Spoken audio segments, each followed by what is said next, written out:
Gadget প্রকাশের 20 দিন হয়ে গিয়েছে, এখন পর্যন্ত আমাকে শপথ গ্রহণ করানোর জন্য কোনো ধরনের পদক্ষেপ বর্তমান সরকার নেয় নাই, যেটি কিনা তাদের এখতিয়ারে পড়ে।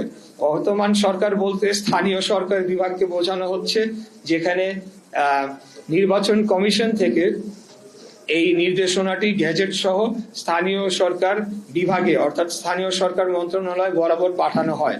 পাঠানোর পর তারা আরেকটি যে কাজ করে সেটিকে আইনের দৃষ্টিতে অনেকেই বলেছে এটি বেআইনি, সেটি হলো তারা পাল্টা নির্বাচন কমিশনকে চিঠি লিখে সেখানে একাধিক একটা রেফারেন্স দিয়ে বলার চেষ্টা করে যে এখানে আপিল করবে কি না।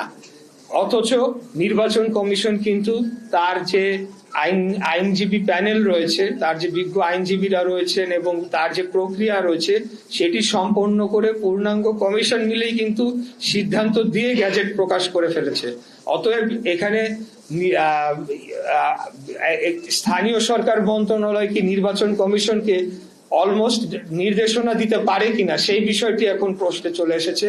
তো এখানে আমরা দেখছি যে নির্বাচন কমিশনের উপর ইতিমধ্যেই এই সরকার এক ধরনের হস্তক্ষেপ শুরু করেছে এবং সেটি আগামী জাতীয় নির্বাচনের আগে কি ধরনের প্রভাব ফেলতে পারে সেটা নিয়ে জনগণ এখন শঙ্কিত হয়ে পড়েছে।